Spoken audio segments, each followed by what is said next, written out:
Eh bien, bonjour tout le monde, on se retrouve aujourd'hui pour résoudre une équation différentielle linéaire du second ordre à coefficient non constant. Donc comme je l'avais dit dans la vidéo d'avant, les équations différentielles d'ordre 2 à coefficient non constant sont difficiles à résoudre. Et effectivement, là je vais vous présenter dans cette vidéo une manière de résoudre ces équations différentielles, il y en a plusieurs, notamment par changement de variable. Mais là je vais vous présenter une résolution par série. Et donc on voit tout de suite que c'est beaucoup plus compliqué que pour une équation différentielle d'ordre 1 où il suffit d'appliquer la formule entre guillemets. Donc en fait l'idée de la méthode c'est tout simplement de supposer le développement en série de y pour un voisinage, pour un x au voisinage de 0, pour des x suffisamment petits tels que la série converge. On va poser donc ce y là. Et on va réécrire l'équation différentielle en explicitant chaque terme. Donc on va développer la parenthèse ici, hein, et on se retrouve avec 4 termes, ok.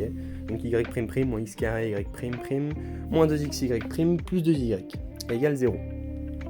Et en fait, c'est tout bête. On a juste à remplacer y par cette forme-là, à dériver deux fois, ce qui est un peu chiant à la limite, mais voilà. Et vous allez voir, on va regrouper par terme et on va arriver à une solution, à la solution très rapidement.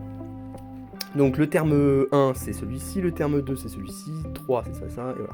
Donc là je vous ai parlé des calculs, mais en gros c'est un peu long, mais honnêtement ça va. Donc on en déduit que toutes ces sommes-là, elles doivent être égales à 0 pour tous les x, pour n'importe quel x au voisinage de 0, suffisamment petit pour que la série converge. Donc tout simplement, ce qu'on en déduit c'est que tous les termes ici ils s'annulent, c'est-à-dire que tout ce terme-là il doit être égal à 0. Et vous remarquerez que ici on commence à 0, ici on commence à 2, à 1 et à 0, donc il va falloir commencer à partir de 2. Et les termes qui sont en k égale 0 et en k égale à 1, il va falloir les sortir de la somme. Et on va en déduire de ces termes-là les deux dernières conditions, c'est-à-dire a2 plus a0 égale 0 et a3 égale 0. Ok.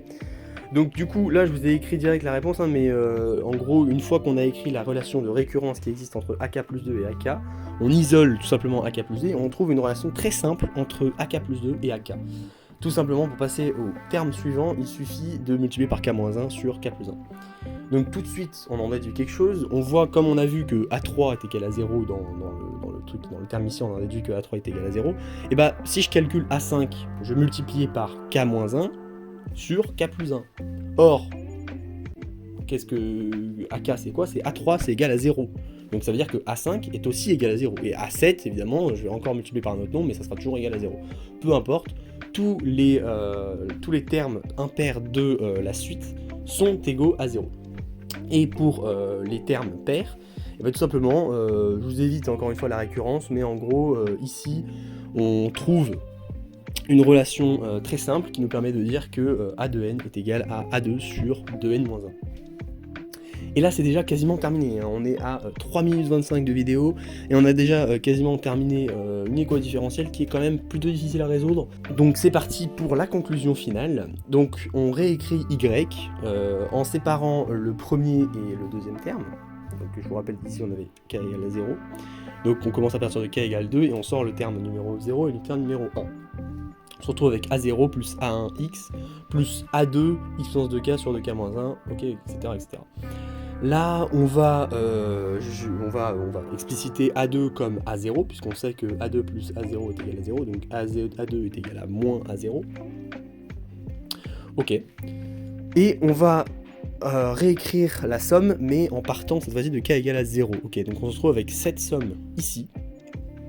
Et là, un petit truc à savoir, bon, qu'on pourrait démontrer, mais c'est que cette somme-là, c'est tout simplement le développement en série pour un réel ou un complexe x de module inférieur à 1 de l'arc tangente hyperbolique. Voilà, cette somme ici, c'est l'arc tangente hyperbolique pour un x qui, comme j'ai dit, dont la valeur dans le module est plus petit que 1, sinon ça diverge.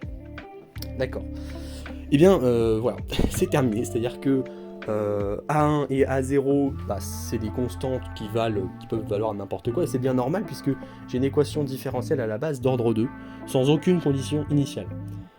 Donc, normalement, à la fin, dans ma réponse, il doit y avoir 2 constantes qui apparaissent et qui peuvent valoir n'importe quoi. Si je voulais trouver mon A1 et mon A0, il me faudrait que le problème, que l'énoncé me donne des conditions initiales sur y'0 et y de 0. Pardon.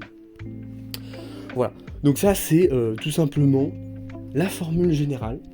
Vous remarquerez évidemment que c'est vrai que si, comme j'ai dit, x, si le module de x, je vais l'écrire ici, est strictement plus petit que 1,